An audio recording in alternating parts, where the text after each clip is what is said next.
Welcome back to the GSMC Baseball Podcast, brought to you by the GSMC Sports Network. I'm your host, Sam Menzie, and we have a good show for you today.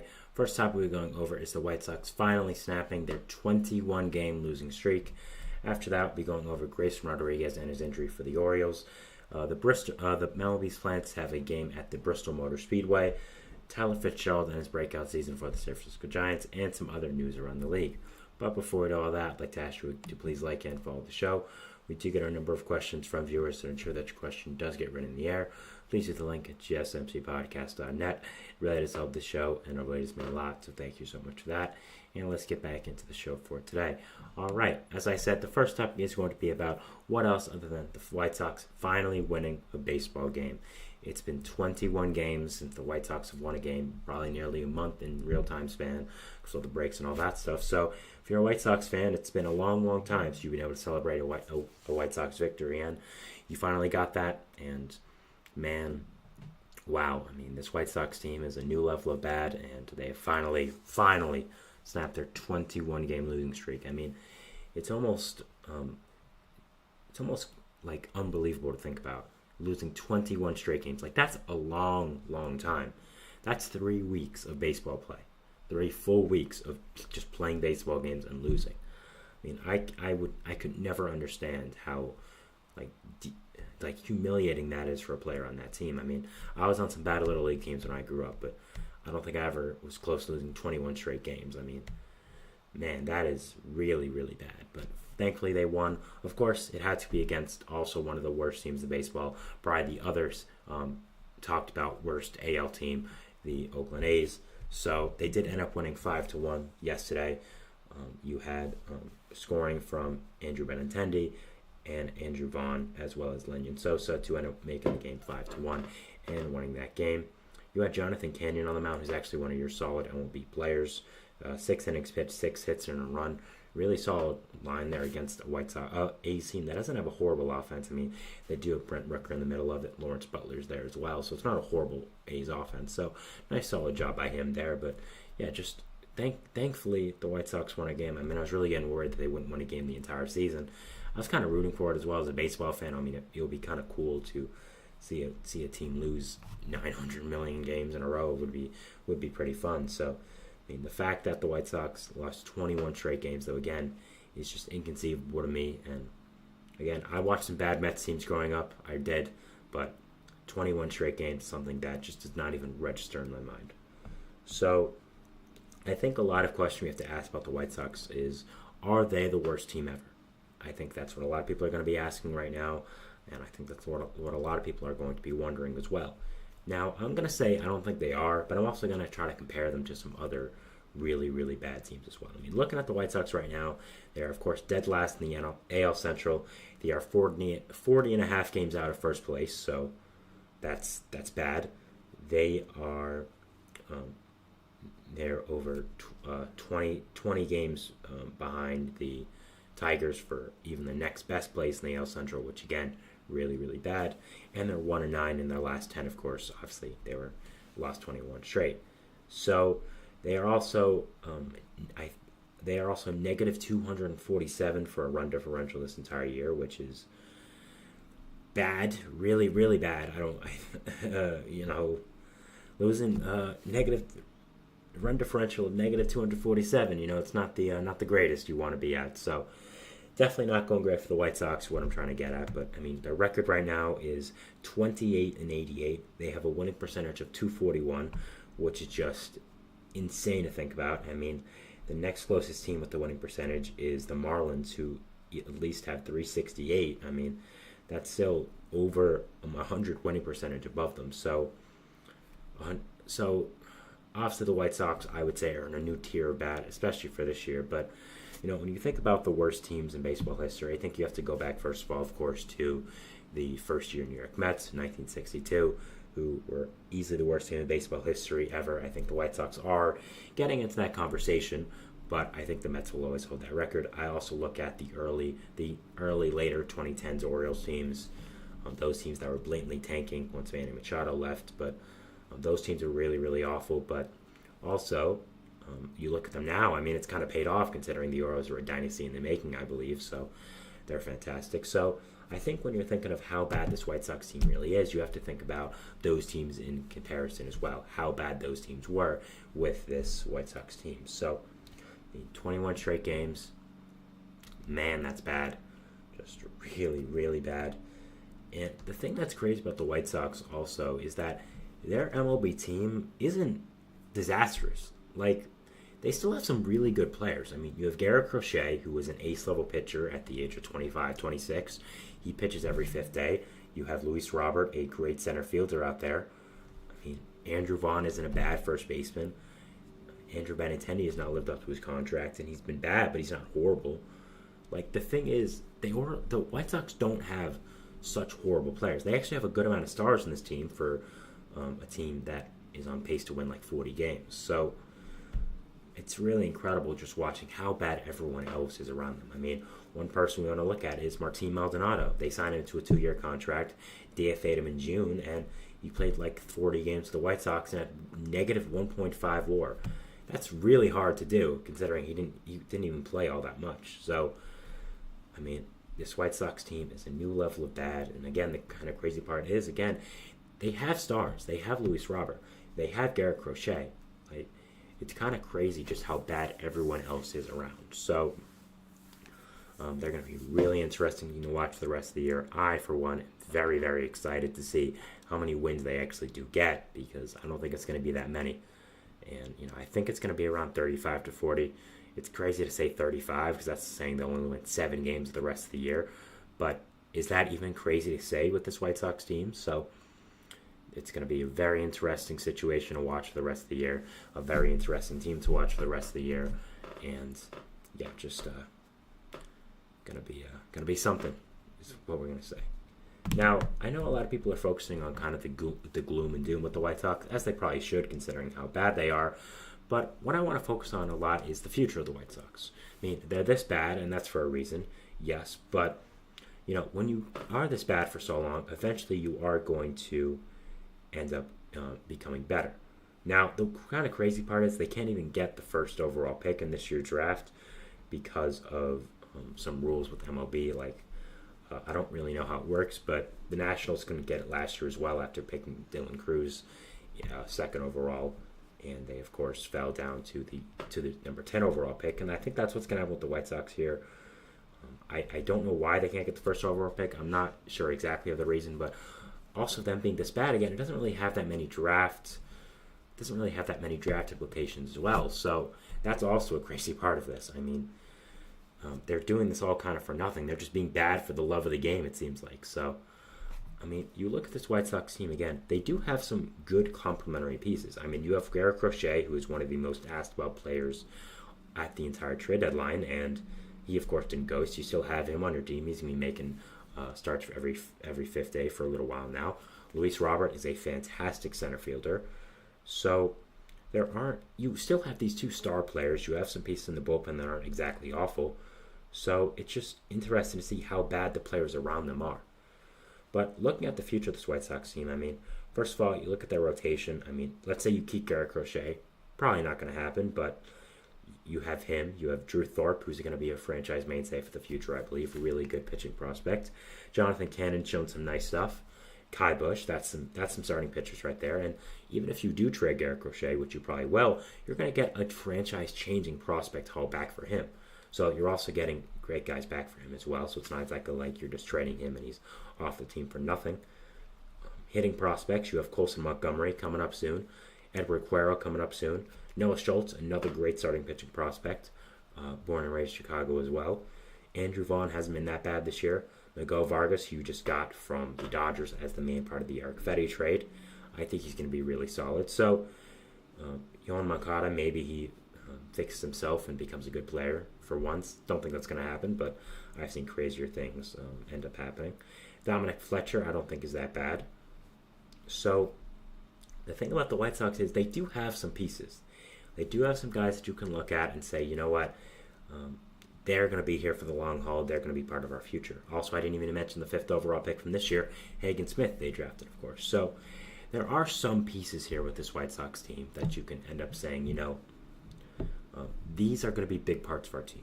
These are guys that we can actually build around.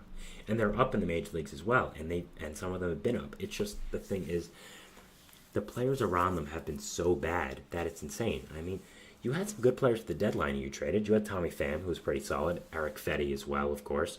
Michael Kopech, fine relief pitcher. So the fact that you were as bad as you were with all these solid kind of players is really insane to me. But good job for the White Sox. Finally broke this losing streak. 21 straight games. Honestly incredible. I mean, there's people going around on social media talking about how bad they felt for Miguel Vargas, and I agree, because Miguel Vargas just went from the Dodgers to the White Sox, the best team in baseball to the literal worst team in baseball. So, man, that's just what it's like being a baseball player, huh? But, man, I feel bad for him. He's getting a real shock. But 21 straight losses, really incredible. Moving into our second segment here, which is going to be talking about Grayson Rodriguez and his injury for the Baltimore Orioles, going over how it is going to affect the Orioles and the rotation and all that kind of stuff. So, yeah, going over that, and we'll be seeing you after the break. So, thanks, and bye. I feel like I'm losing my mind. Is everybody in the world blind? Please, Lord, give me a sign, a sign.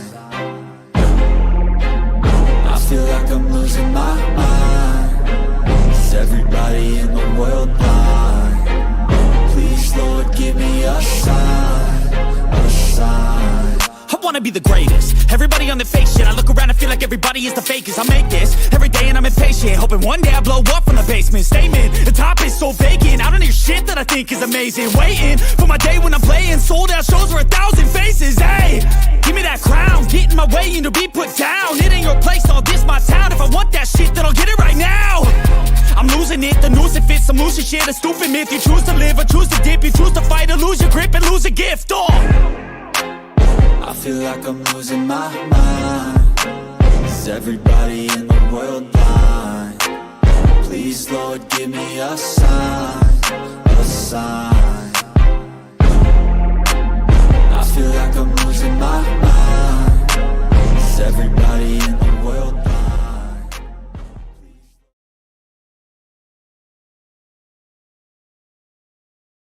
And we're back here on the GSMC Baseball Podcast, bringing you our second segment for today, which is going to be talking about Grayson Rodriguez and his injury for the Baltimore Orioles. But before that, I'd like to ask you again to please like and follow the show. We do get a number of questions from viewers, so to ensure that your question does get read in the air, please hit the link, gsmcpodcast.net. It really does help the show, and it really does mean a lot, so thank you so much for that. And let's get back into the show for today. All right, so our second segment is, of course, going to be talking about Grayson Rodriguez and his injury for the Baltimore Orioles. This is a really big story from last night.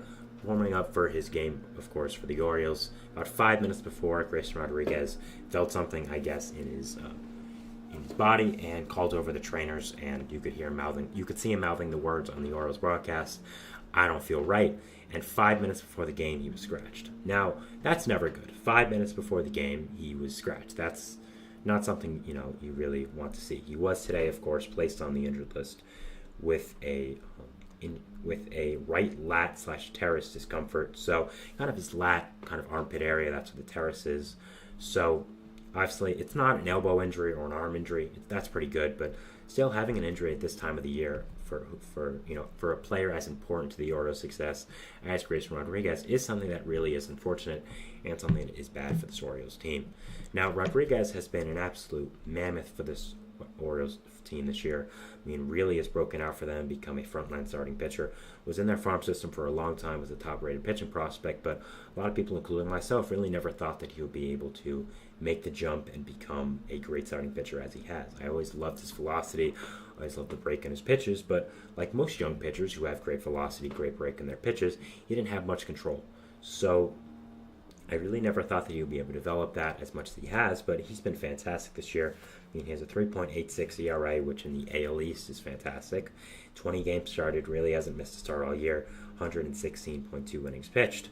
130 strikeouts as well, which is already more than last year. A K per 9 of 10.03.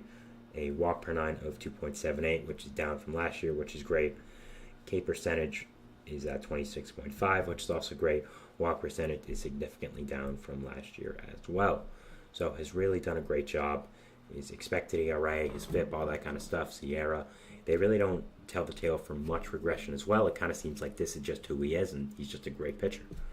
Of course, you added in Corbin Burnes at the start of the offseason as well, so adding in Burnes to this rotation that already now has a breakout candidate in Grayson Rodriguez was a really great job, and the rotation has become one of their biggest strengths. The problem is now the injuries with their rotation, like a lot of teams have faced this entire year. I mean, not only you've had Grayson Rodriguez, but before him you had Kyle Bradish go down, who was your number 2 starter, John Means, Tyler Wells, all for the season. Kyle Bradish was the most significant one here, as he was your number 2 starter all of last year. Number 1 starter, I should say, actually, for last year. Was having a fantastic season this year, had a fantastic season last year, and the fact that he did go down with Tommy John not only affects you this year, but for next year as well. So, with Rodriguez out now, your rotation is going to look something like Corbin Burnes, Zach Eflin, Trevor Rogers, Dean Kramer, and Keegan Aiken. That's not horrible, but it's a pretty far cry from where you once were at this rotation. I mean, Rodriguez now being out for 15 days, I do think is really significant. The good thing is, though, again, it's not an elbow injury, it's not an arm injury, so it doesn't seem like he's going to be spending much time on the IL after the 15 days. I would think it's going to be around 3 weeks to a month, which is bad. I don't want to make it seem like, oh, it's nothing, it's fine. Every pitcher deals with it. No, it's bad. But the fact is, when you're a pitcher, you are just going to have injuries, and you kind of have to deal with these things. And the fact that it doesn't look like it's going to affect him in the playoffs and in the long term as well is something that is really, really good for this Orioles team.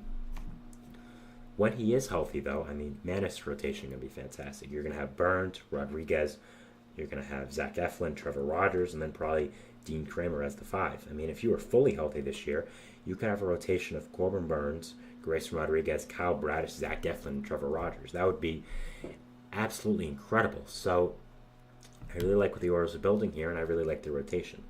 Now, again, having this Rodriguez injury is a setback to this team. Definitely 100%. That's obviously true. But I think the depth they have right now is really good, and getting through this with a month is fine. Now, if it is significant after that in the playoffs, I think that's worse.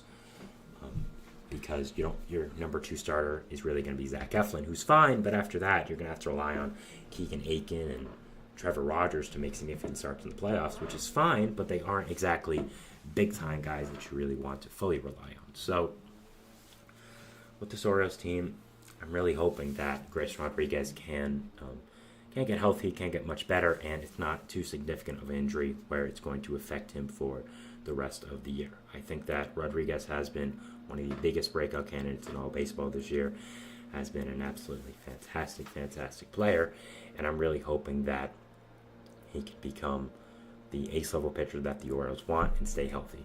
Again, very good news that it's not his arm, not his elbow, but again, having any kind of injury right now is something that you are going to have to worry about, and it's something that you are going to have to monitor for the rest of the year. Now, going over this Orioles rotation, I mean, man, did they really just overhaul this at the deadline. I really love what they did. I know they got a lot of flack for not going all in at the deadline. I mean, they could have probably gotten a guy like Tarek Skubal at the deadline, but was he really ever going to be available? I don't think so. And, I personally would have put up all the prospects for Skubal. I think a Skubal, Burnes, Rodriguez, Eflin, Rogers rotation probably would have made the Orioles immediate World Series favorites. I probably would have given them a trophy the next day if they got Skubal. But, I don't think he was really ever available, so I can't really fault them for not getting someone like that. I can't really fault them for getting, maybe a better player in Jack Flaherty because, of course, he has history in Baltimore. He didn't do great there last year, so I think it makes a lot of sense for the Orioles not really want to go down that path again. So, looking at it then, they got still a really good starting pitcher. They got Zach Eflin. And not only is Zach Eflin a great starting pitcher, he didn't cost anything too significant with prospects. He has played in the playoffs multiple times in his career with both the Rays and the Phillies. And also, he's under control for next year. So I love that Eflin move. I enjoyed the Trevor Rogers move for you guys. Of course, we got to say it every time we bring up Trevor Rogers, but they gave an insane amount for him. Stowers and Norby was an insane amount, but also both were kind of excess goods on such a great team. I probably would have held out their value for something bigger, but obviously they like Trevor Rogers. Obviously they see something in him, so it's going to be interesting to see how he does develop as a pitcher for the Orioles long term. When you're looking at him, I don't really think that he's someone you look at and determine the trade if it's a win or a loss by this year. You look 2 or 3 years in the future and see how he's pitching with this Orioles team, because that was really a move for the future, not just this year as well. Of course, he is going to help you this year in the playoffs. I'm sure he'll be your number 4 starter, but overall, it's really more of a move for the future for this Orioles team. So, yeah, I still love this Orioles team. I still love the rotation they have. There are some question marks about them, including their bullpen. Having Craig Kimbrell as the closer for you guys isn't great. He's been a little shaky recently, and I'm just not sure how much I trust him. But he is a veteran. He knows how to get it done at some points. I would probably move Yennier Cano there, but that's just me. I like the bullpen upgrades you got at the deadline as well, including Sir Anthony Dominguez. Gregory Soto hasn't done the best with you guys so far, giving up 8 earned runs in 1 inning.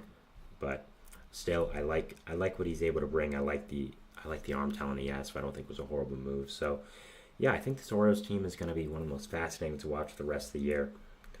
Their battle with the Yankees to win the AL East is going to be really, really interesting, and I think that it's going to be one of the bigger storylines of this entire year, and just be able to see how this ends up is going to be really, really fun to watch as a baseball fan. I'm very excited to see it, and I'm very, very interested to see just overall what is going to be happening with this Orioles team, this Orioles rotation, and just this Orioles team in the future as well. I mean, I really think that this Orioles team is a dynasty in the making. With the amount of young, incredible talent they have is just honestly insane. They have even more guys coming up as well. Heston Kjerstad hasn't gotten a full share yet. Samuel Basallo hasn't gotten a full share yet. So once those guys come up, man, is this Orioles team going to be fantastic. And wow, the young talent they're gonna have is just going to be absolutely monstrous. So that is it for my second segment here, going over Grayson Rodriguez and his injury for this Orioles team.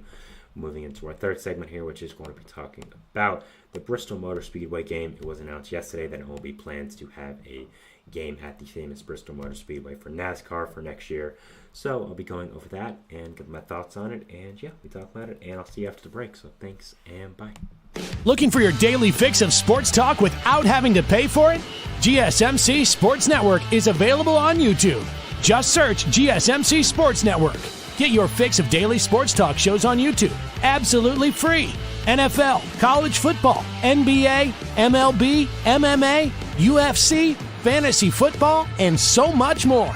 GSMC Sports Network has shows running all day long, with new sports shows starting every 2 hours. Just like on your favorite cable sports channel, except GSMC Sports Network is absolutely free. Just search GSMC Sports Network on YouTube to catch one of your new favorite shows, like the GSMC College Football Podcast, Chip Shot Football Podcast, Hoops and Heels Women's Sports Podcast, GSMC Basketball Podcast, and so many more. Check it out for yourself. GSMC Sports Network, now available on YouTube absolutely free. Search GSMC Sports Network on YouTube right now.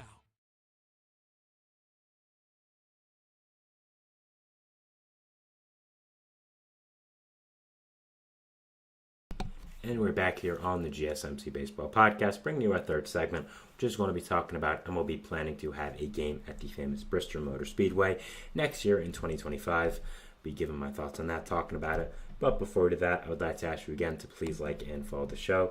We do get a number of questions from viewers, so to ensure that your question does get read in the air, please hit the link, gsmcpodcast.net. It really does help the show, and it really does mean a lot, so thank you so much for that. And let's get back into the show for today. All right, so we'll be going into our third segment here, which is going to be talking about, as I said, MLB's plans to have a game at the famous Bristol Motor Speedway, which of course has NASCAR races. And yeah, so this was announced yesterday as a little bit of insider information from Evan Drellick, one of the bigger athletic guys. He kind of covers the business side of baseball. He was big into the Astros cheating scandal, is big into CBA kind of things. So this is kind of down his lane if you want to follow for those kind of things. He's a great follower and knows all what he's talking about. But it was announced, and I thought this was a really interesting game. Now, they of course have had these kind of specialized games in baseball over the past few years. Of course, they've had the Field of Dreams games. Of course, they've had the Field of Dreams game. They had a game at a old Negro Leagues field a few days after Willie Mays died. Obviously, coincidence there, but Obviously, the sentiment was really nice considering what happened.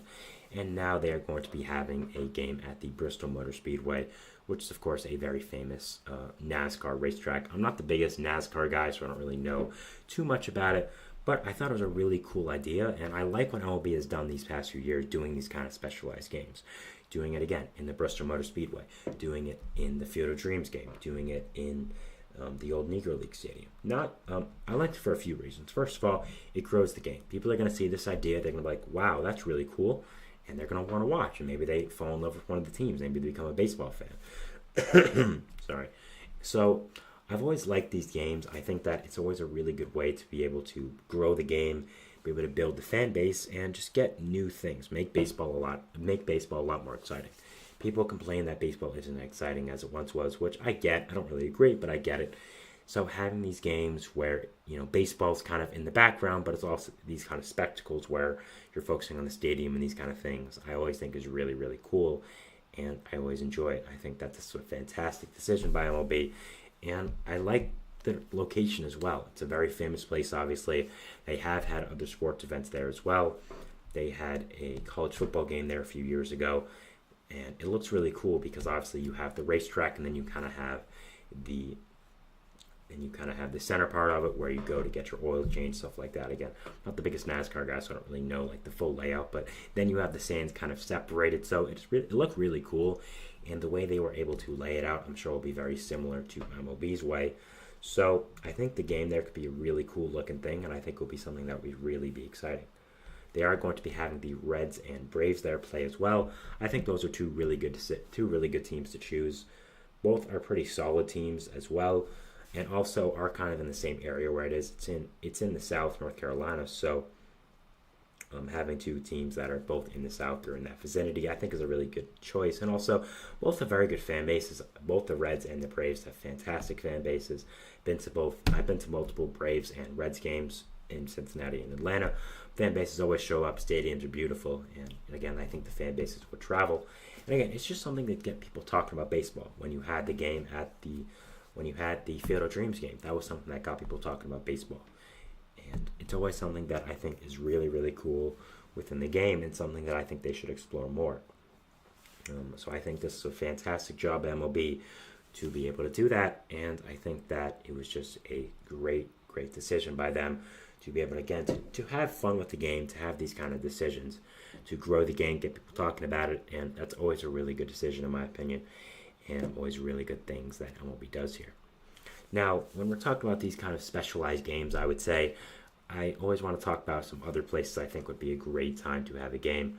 First of all, the place I always think about is the old Negro League Stadium in Paterson, New Jersey. Of course, growing up in the tri-state area, I've known about the stadium for a little while now, and it's always been something that's been talked about. I believe Harold Reynolds of MLB Network has been someone that has been pushing for this game to happen there in Paterson for a long time. And I would agree. I've seen the stadium as well. It's really good looking. It's in pretty good shape for a stadium that's been around for almost 100 years. So I think it would be a great time to have a game there, especially now with Negro Leagues players slowly passing away. Unfortunately, we saw it with Willie Mays. People's knowledge of the Negro Leagues is at an all-time high with that game, with Willie Mays, all that kind of stuff. So I think it will be a really, really cool time and a really good game to be able to do. I think it would be just a fantastic thing. It's called Hinchcliffe Stadium, by the way, in case you don't know and you want to look it up.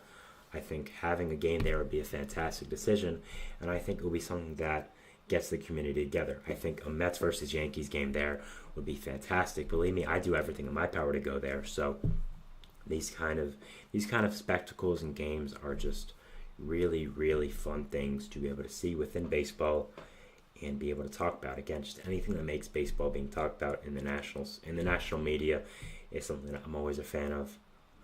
As a baseball fan, I always want the game to be grown, and I think these things would be really, really good. Also, I think potentially having a remake of the Polo Grounds would be really cool. You could build it for fans to come out, but also play a game there. That's something I thought of. It's kind of out of the box, but the Polo Grounds is such a legendary, interesting stadium. I think it would be really cool to kind of have a replica of it and have teams play there. I know some of the parts of the Polo Grounds were left somewhere in New York City. I've been there a few times. I've seen kind of the stairs of it, and it's not much there, but it still is really cool to kind of think about, who played there and the history there. So I think having something like that would be really cool. But again, just these kind of games, these kind of specialized stadiums and games where teams can play, I always think is a great decision by MLB. It grows the game. It gets people talking about baseball. It gets people, it gets baseball on people's minds, which is always a great thing. And I just think whenever you can have baseball be talked about as much as it has been, I think is a great decision.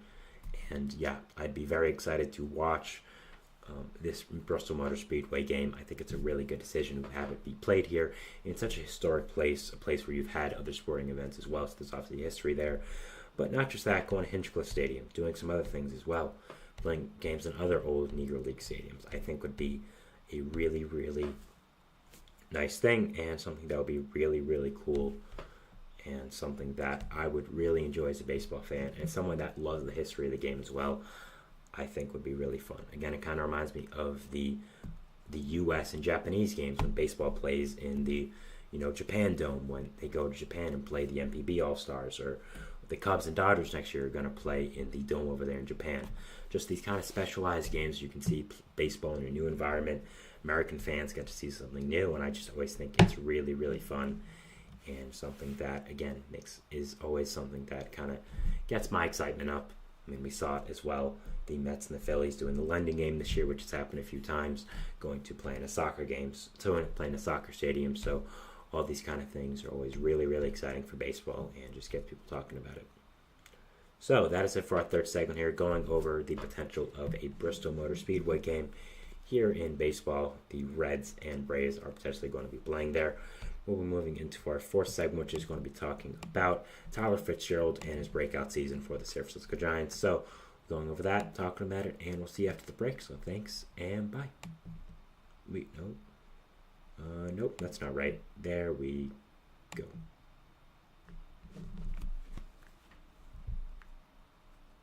For the best and latest podcasts available anywhere, go to the podcast app on your cell phone and type in GSMC to access free content-rich podcasts on health and wellness, book reviews, sports, entertainment, relationships, social media, movies, technology, finance, and even weird news. Subscribe and download the GSMC Podcast Network's family of shows, available everywhere podcasts are found.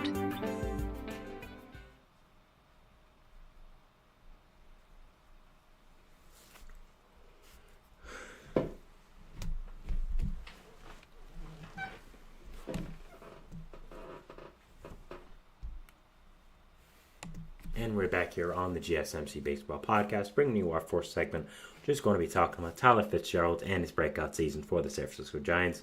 But before we do that, I'd like to ask you again to please like and follow the show. We do get a number of questions from viewers. If you would like your question to be read on the air, please use the link gsmcpodcast.net. It really does help the show, and it really does mean a lot. So again, thank you so much for that. And let's get back into the show for today. All right, so we'll be talking about one of the more underrated players in the game this year. Guy's been on a really fantastic streak that I don't see a lot of people talking about, which is Tyler Fitzgerald. Fitzgerald was kind of a nobody prospect coming up in the Giants organization these past few years. Never really caught on with the Giants, was always up and down, was always kind of a 4A type player where he would do great in AAA, but would struggle in the major leagues. Was always a big, important depth piece for this Giants team, and is continuing to be that, but now is getting a full-time look as the Giants starting shortstop and also in the outfield as well, and he's run with it. He's currently hit, let's get this straight now, 11 home runs in 17 games since the All-Star break, which is pretty insane, pretty incredible, and he's just done a fantastic job with this Giants team. So I want to go over him, go over his stats, go over how good I think he is, and yeah, all that. So looking at Fitzgerald right now, he currently has a weighted runs created plus of 185, which is obviously pretty insane. He's also played in 52 games this year in the major leagues, 145 at-bats, 158 plate appearances. So nice like again, this is such a short sample size. I mean, 50 games isn't the biggest thing, but it's also in the category where you're saying, is this for real now? Is he as good as good as he's performing. Obviously, he's not. I mean, he's not going to hold a 185 weighted runs created plus for the rest of the season or even next year, but he's still having a really good season, and I want to talk about him. So, currently, when you look at his stats, you look at his barrel percentage, it is up significantly from last year. Last year was at 4.5%. This year is at 12.2%. His max exit velocity this year is 107.3, which is also great. Hard hit percentage is up 10%. And his weighted on base percentage is also up 63% as well, under 63% as well. So obviously he's doing really good with the numbers part of it. He's hitting the ball really hard. Line drive percentage is up to 28.9%. He's hitting less ground balls as well, pulling the ball a lot more, pulling at 56.1%. So obviously his hard hit percentage is also up from 30% to 33%. So it's obviously doing really, really well, and it has the numbers to back it up. So I don't think Fitzgerald, again, is going to continue to be this type of fantastic player, but I think he's a very solid player that is finally breaking out and finally getting a chance to start every day on this good Giants team, and is finally doing a really good job. So I like what he's doing, and I think that Fitzgerald can be a really solid player for the Giants team. You know, one of their biggest needs the last few years has been a shortstop, and Fitzgerald has proven that he can be a high-level shortstop at this major league level. He can play defense well. He can obviously hit well now. So I think that he's really staking a claim to be part of the Giants' future and get a starting spot for the 2025 Giants, which is really going to be more important than this 2024 team. Now, he also has versatility as well. He has played the outfield in his career also, and second base. He's played second base a good amount, third base as well, shortstop, left field, center field, right field. So he also first base as well. So he has versatility. I think he really is a super utility kind of player, and you can move him around a lot. So he also brings a lot of value there. So I think the worst person Fitzgerald could be for the Giants team is a high-level bench bat, but the way he's hitting right now, the way he's performing, I don't see why you wouldn't try him as an everyday player with how well he's doing. It's really been absolutely fantastic, and it is going to be something that I'm following for the rest of the year. He's having just great stats for the Giants. Now, again, the shortstop position has been something that's been really interesting with this Giants team these past few years. I thought Marco Luciano would be the starting shortstop for this Giants team this year, but they don't really seem to think he's a shortstop long term. They've been playing him at DH a lot, which was one of the reasons I guess you traded Jorge Soler. But still, I hated that Soler move. I've talked about that many times on the channel. Just look up Giants after the trade deadline. I'm sure I've talked about it. So with Fitzgerald, I think he's really staking a claim for the future because the Giants don't really have a shortstop for the long term. And if Fitzgerald keeps playing like this, I mean, man, he could really, really become a fantastic player for the Giants team. Now, again, I think his future with the Giants really determines, what position is he going to play, what players come up and, end up becoming long-term pieces at what position, all that kind of stuff. So if I'm Fitzgerald, I'm really hoping that I can be your everyday shortstop because I think that's where he feels more comfortable. But again, if you need him in center field, he can play there. Left field, right field, even first, second, third, really every single place on the diamond. I think he has the chance to go from high-quality bench bat where he can play all around to a good starting caliber player. Now, looking at the future of the Giants team, I think that they have a lot of good players for this core. It's just a lot of them are old and a lot of them are on bad contracts that you kind of have to move on from. Getting these guys like a Tyler Fitzgerald, who's young, who's playing well, like a Marco Luciano, who's young and playing well, Patrick Bailey, Heliot Ramos. I think that's a really solid core you're building out there with these young players. You have these guys in Patrick Bailey, Ramos, you have Fitzgerald, you have Luciano. But you also have these other older players like Matt Chapman, like Lamont Wade, Wilmer Flores, Mike Yastrzemski, Mike Conforto, who are solid, just aren't huge pieces of your future for this Giants team. You have those guys as well. Looking at your farm system also, you have some other guys coming up like Bryce Eldridge, who I think can be up maybe at the end part of next year. Again, Luciano, who I think is going to be a really good player in the future. I would keep him at shortstop, but I guess you want to put him at DH, be my guest. But you have those four guys, and you have a ton of money coming off the books next year. Giants have always not been afraid to spend money. Apparently, a lot of people don't like coming to the Bay Area, but they got Soler to come there. They got Matt Chapman to come there. They got Blake Snell to come there. So I think that maybe those concerns of players coming to the Bay Area because of what they heard about it is a little bit overblown, because you can get some of the biggest free agents on the market last year coming there as well. So, it's going to be really, really interesting to see what is going to be happening with this Giants team in the future, and also for this year as well. Obviously, they didn't sell at the deadline. They bought getting Mark Canha, but they also traded away Jorge Soler, so I don't know what they were doing.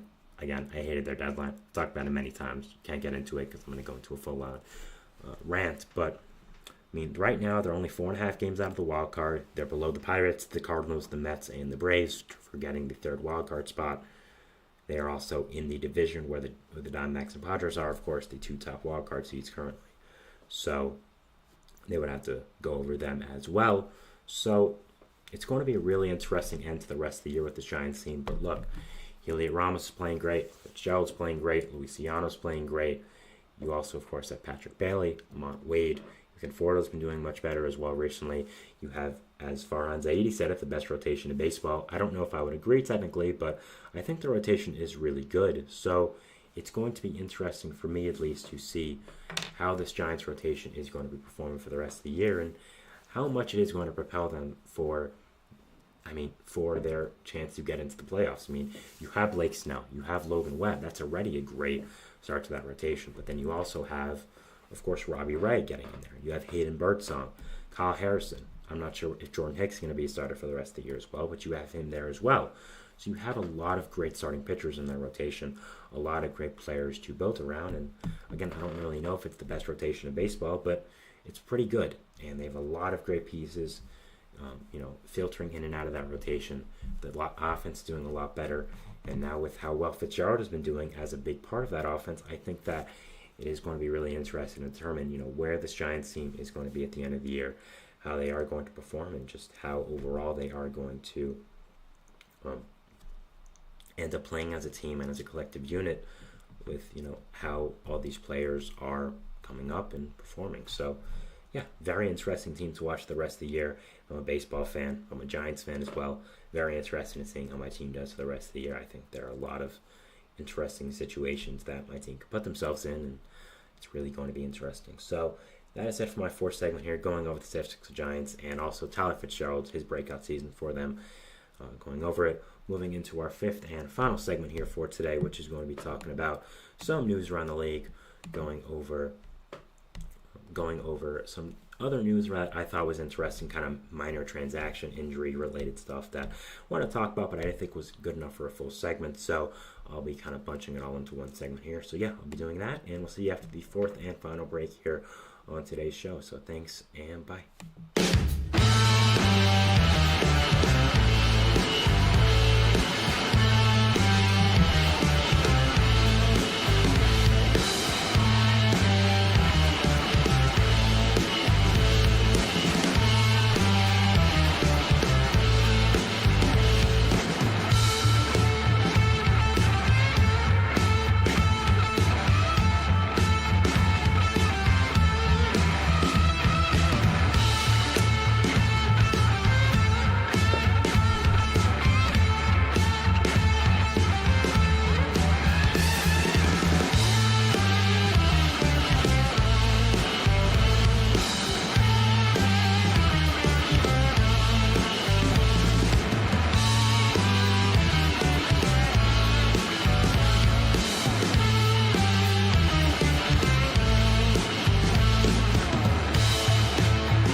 And we're back here on the GSMC Baseball Podcast, bringing you our fifth and final segment for today. We're just going to be talking about some news around the league, some other stuff that I did want to talk about that's going on in baseball that is significant, but I don't think is significant enough for me to talk about in a full segment. But I did want to still get my thoughts on it, so I'll be going over that. But before we do that, I'd like to ask you again to please like and follow the show. Do get a number of questions from viewers to ensure that your question does get read on the air. Please hit the link, gsmcpodcast.net.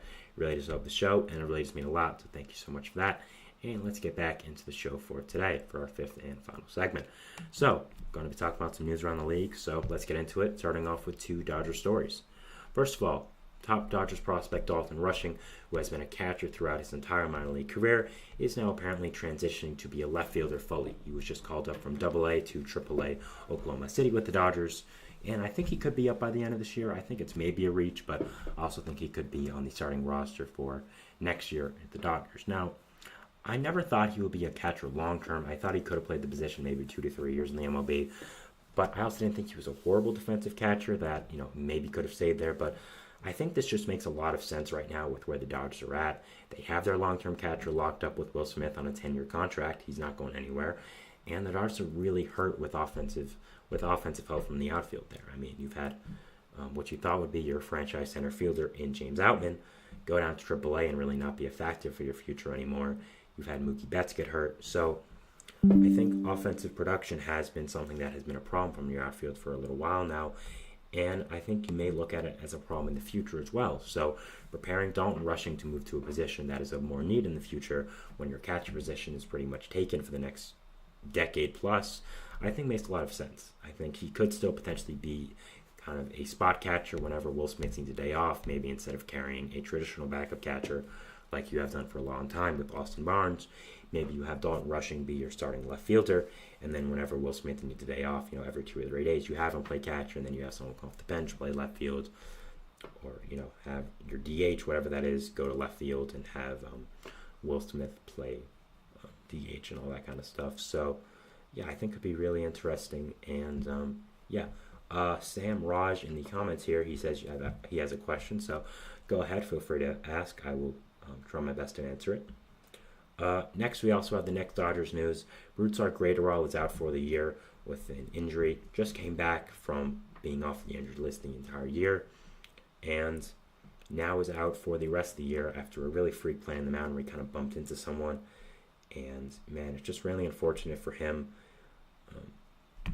Really was supposed to be a big part of this Dodgers bullpen, and the fact now that he is going to be out for the rest of the year really is unfortunate, and really is something that I think is sad. It seems like a really great guy, has been a really great guy for his entire career, and was supposed to be a big part of this Dodgers bullpen, has some of the most electrifying stuff in baseball. And Sam Raj in the comments asks here, what team should I support? I'm new to baseball. I think it's up to you. I think maybe do some research on teams. Maybe there's some players you like. I'm not sure where you're from. I always suggest rooting for the team that's closest to you. I'm not sure if you're from America or not, or the States or Canada, something like that. So I always suggest rooting for a team close to you. But if there isn't a team close to you, I just say whatever team you like. I mean, you can choose whatever, you like players, you like uniforms, whatever you kind of like. Just do some research, and I say really just make the decision. But always new fans of baseball are always great. So really whatever you want to do, I think is okay with me. Next, we have the Tampa Bay Rays reinstating Drew Rasmussen off the injured list. Of course, been out for the entire year with Tommy John surgery, and now is back and is going to be a big part of this Rays rotation, not just for this year, but for next year as well. The Rays traded a lot of people, but they're also getting a lot of people back from injury. You just got back Jeffrey Springs. You just got back Drew Rasmussen. Shane McClanahan is going to be back sometime, I would say, next year. So as much as you did trade Zach Eflin, you traded some other starting pitchers as well, you're still going to have on the roster next year. You're going to have, for your starting rotation, you're going to have Rasmussen, Springs, Taj Bradley, Shane Baz. You're going to be having Zach Littell. You're going to be having some other guys whose names I'm blanking on as well. So you have a lot of good starting pitchers on this rotation as well, even after trading so many guys. So the Rays' depth is really one of the big reasons why they have been such a fantastic team going for the last few years, and I don't think it's really stopping. Ryan Pepio as well. Tyler Alexander, not sure if he's going to be there next year, but him as well. So still have a ton of great starting pitchers for this Rays team, and it's going to be very, very interesting to be able to see, how they are going to perform next year and in the future as well, even after blowing this team up at the deadline. Albert Alzolay is undergoing Tommy John surgery for the Chicago Cubs. Pretty unfortunate here. Alzolay was the closer for the Cubs last year, was up and down with injuries all year, and now it's official that he is going to have Tommy John. He's, of course, going to miss all of this year, considering there's like a month left in the regular season and the Cubs aren't making the playoffs. We're going to be missing all of next year and then probably some into 2026. Not far, I think, but at least some part of it.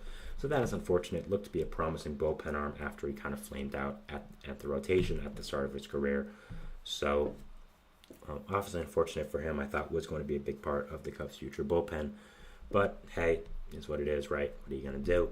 So really hope he gets back really soon. Always seemed like a really good guy. Very active on social media. It's really good with the Cubs fans. So hope he gets back soon and hope he is better than ever. Next Cubs news, we also have them signing former Mets starting pitcher Adrian Houser. Houser, of course, came over in a trade with the Brewers to the Mets in the offseason, slotted in as the Mets 5-starter, made 6 or 7 starts with them, and was absolutely awful. Was one of the worst starting pitchers I've watched for the Mets in a long time, and that's saying something. But the Mets moved him back to the bullpen in a long relief kind of role, and he had a good amount of success there. They did have to end up DFAing him after they did add so many bullpen arms at the deadline, so kind of a roster crunch. But I did think they would be able to trade him, so it was kind of a surprise when they just let him go. I always thought there was going to be an active market for him, and I think signing with the Cubs makes a lot of sense.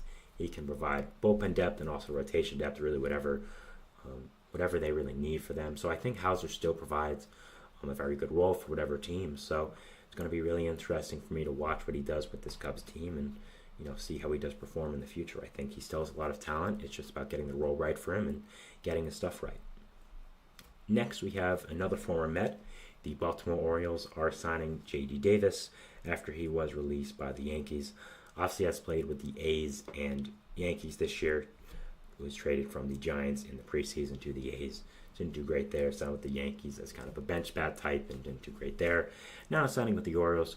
Orioles obviously feel they don't have enough right-handed bats because they traded for Eloy Jimenez and Austin Slater at the deadline, 2 lefty killers, and then also signed J.D. Davis, a guy who has killed lefties in the past. Obviously hasn't done that as great this year, but still has the pedigree of doing that. So Orioles obviously feel like they need more right-handed batters, and I think signing J.D. Davis is fine. I think he's a fine player. I don't think there's anything more than that. I don't think he'll be on this team's playoff roster, but he's a good bench bat. He's a good fill-in guy whenever someone needs a day off, and that's really it. He's a good veteran bat, again, that knows what he's doing.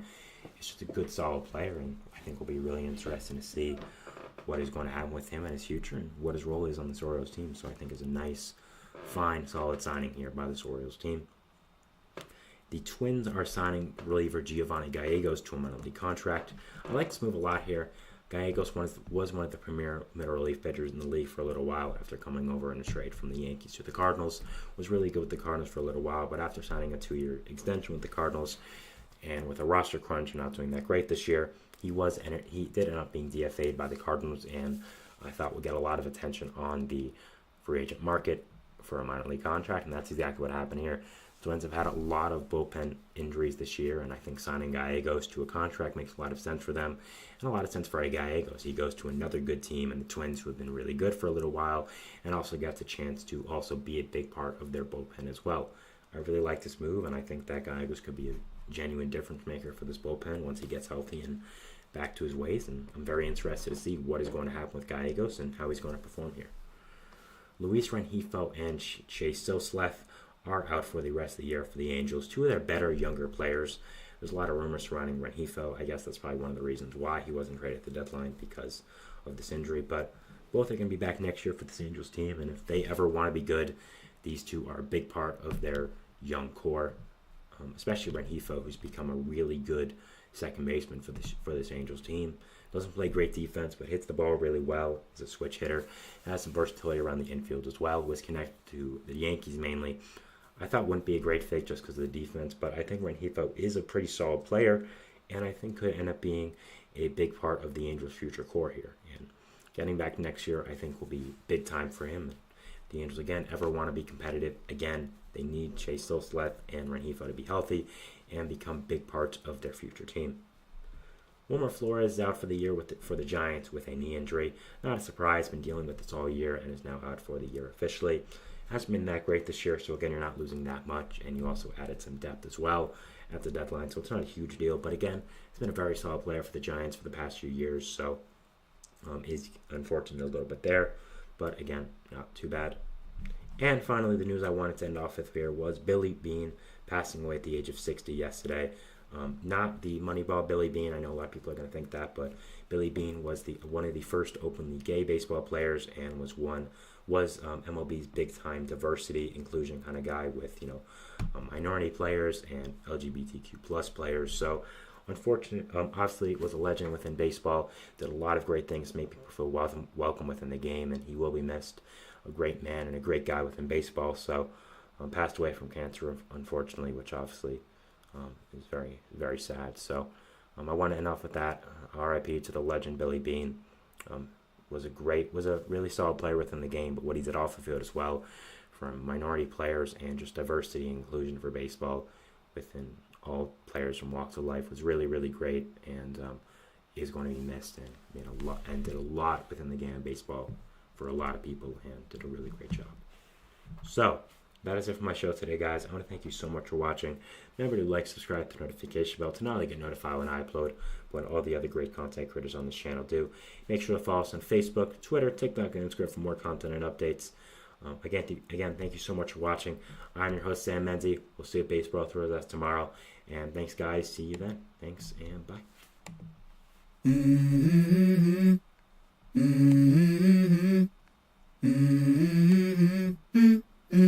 Let's go.